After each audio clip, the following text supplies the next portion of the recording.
खबर हरियाणा के भिवानी जिले से है। बता दें कि 25 फरवरी को पिछड़ा वर्ग के सम्मानित नेताओं ने और सक्रिय कार्यकर्ताओं ने भिवानी के घंटाघर चौक स्थित नेहरू पार्क में काला कानून क्रीमी लेयर को खत्म करने के लिए एक मीटिंग का आयोजन किया, जिसमें सभी नेताओं ने काला कानून क्रीमी लेयर को खत्म करने की मांग उठाई। काला कानून क्रीमी लेयर को लेकर पिछड़ा वर्ग के नेताओं में भारी रोष दिखाई दिया और पिछड़ा वर्ग के नेताओं ने भारतीय जनता पार्टी के मुर्दाबाद के नारे लगाए। पिछड़ा वर्ग के नेताओं ने हरियाणा सरकार का पुतला भी फूंका। पिछड़े वर्ग नेताओं ने सीधे सीधे भारतीय जनता पार्टी पर आरोप लगाया कि भारतीय जनता पार्टी पिछड़ा वर्ग के अधिकारों को खत्म करना चाहती है और आरक्षण को भी खत्म करना चाहती है और दोबारा से वर्ण व्यवस्था को स्थापित करना चाहती है। देखिए पूरी रिपोर्ट।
ओबीसी समाज की एक बैठक करके हमने माननीय मुख्यमंत्री मनोहर लाल खट्टर का पुतला का दहन किया है घंटाघर चौक पे। मैं कहना चाहता हूं खट्टर की खटारा सरकार को, जो ओबीसी क्रीमिलेयर का जो मुद्दा है 17 नवंबर 2021 की अधिसूचना जारी की है, उसको रद्द करने के लिए ओबीसी समाज के हमारे सभी सीनियर साथी है, सीनियर नेता गण भी है।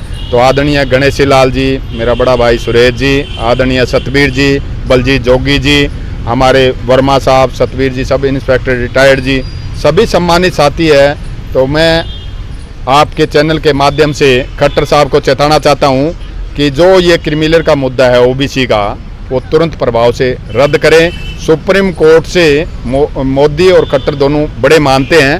तो आज नहीं 2 दिन पहले भी हिसार के अंदर सभी कार्यकर्ता ओबीसी के इसके खट्टर साहब का पुतला फूंका है। इसी तरह आज हमने भिवानी के अंदर और इसी तरह हम फतेहाबाद के अंदर 22 के 22 जिला कवर करेंगे। हमारे जो पिछड़ा वर्ग कल्याण महासभा के संरक्षक है शांता कुमार आर्य जी, उनके नेतृत्व में सुप्रीम कोर्ट के अंदर एक रिट याचिका दायर की थी, जो 3 जनवरी 2019 को ये डाली थी। उसके बाद जो फैसला आया था 24 अगस्त 2021 को, 3 महीने तक इस सरकार ने ये हमारा फैसला हमारे हक के अंदर दिया था, ये फैसला दबा के रखा।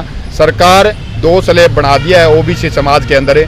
जो कर्मचारी वर्ग है, जो डी ग्रुप के कर्मचारी है, वो भी इनके अंदर इंक्लूड कर दिए गए हैं। उसकी जो इनकम है और कृषि की इनकम और जो सरकारी उसको तनख्वाह मिलती है, वो इंक्लूड कर दी। सुप्रीम कोर्ट का जो डिसीजन आया था, 9 जजों की पीठ ने हमारे हक के अंदर फैसला दिया था 1992 के अंदर।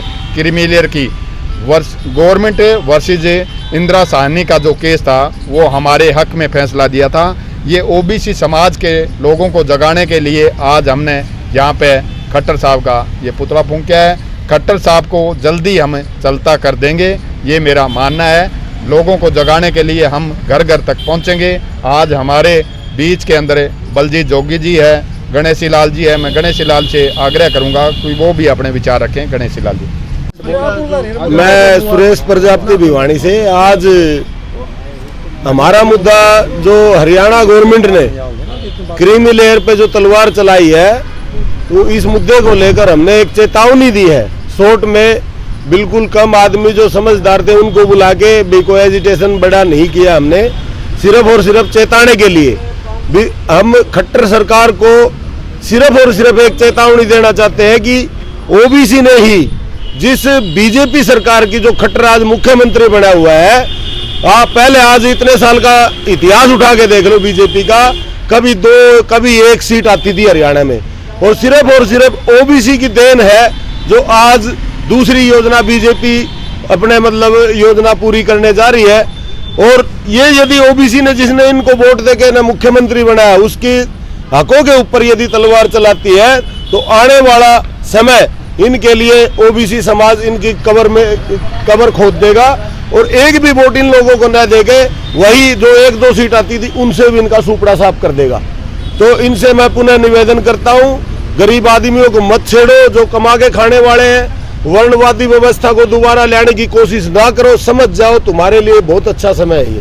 धन्यवाद।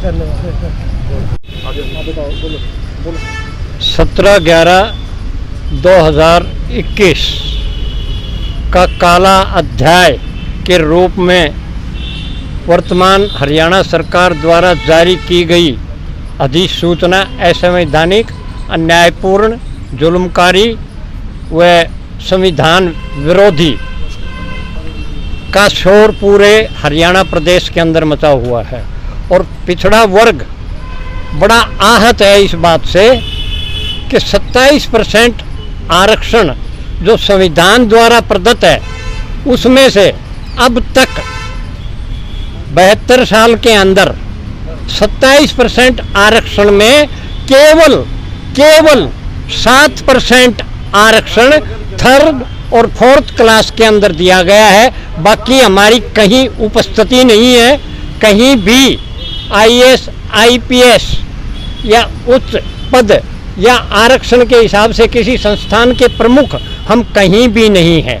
हमें कुचला जा रहा है, रोंदा जा रहा है, और जो मिल रहा था उसके ऊपर अब तलवार तान के खड़े कर हो गई है सरकार, जो बहुत ही दुर्भाग्यपूर्ण सरकार के लिए भी और ओबीसी के लिए भी बहुत दुर्भाग्यपूर्ण है।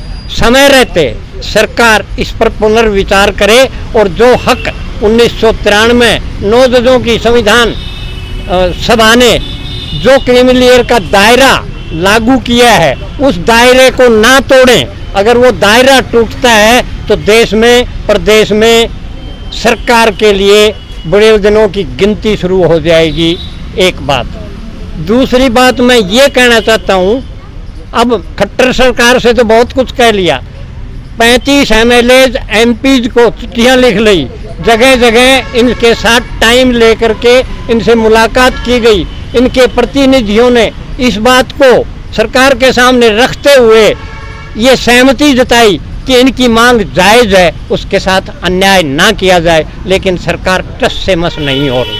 अब मेरा निवेदन सिर्फ और सिर्फ भाइयों से, जनता से, बैकवर्ड क्लास से ये है कि हमारे जितने भी MLA MPs जो बैकवर्ड के नाम पर चुने गए थे वो या तो इस्तीफा दें या फिर सरकार के विरुद्ध ओबीसी के साथ मिलकर बिगुल बजाएं।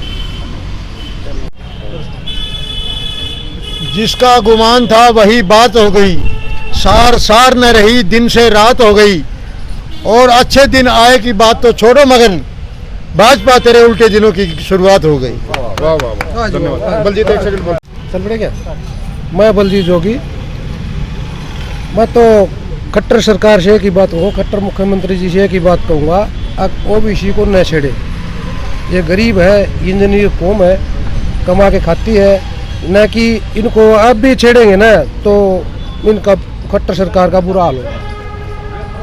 पहले भी 2 सीट 3 सीट 4 सीट आती थी, जब भी ओबीसी का आशीर्वाद हुआ बीजेपी के ऊपर तो बीजेपी ने शासन किया और 10 साल से मुख्यमंत्री है, और आज हमारा ओबीसी के साथ खिलवाड़ कर रहे हैं। जो भी हमारा हक है इसको न छेड़े, न इस पर कोई अत्याचार करे, नहीं तो हमारा खट्टर सरकार का यही हाल कर देंगे कि 2 सीट की जगह 1 सीट भी नहीं आएगी। ये ओबीसी के कारण सरकार आई थी, ओबीसी ही इसको लेके बैठेगी बीजेपी। धन्यवाद। जय। डॉक्टर रामानंद बजीना।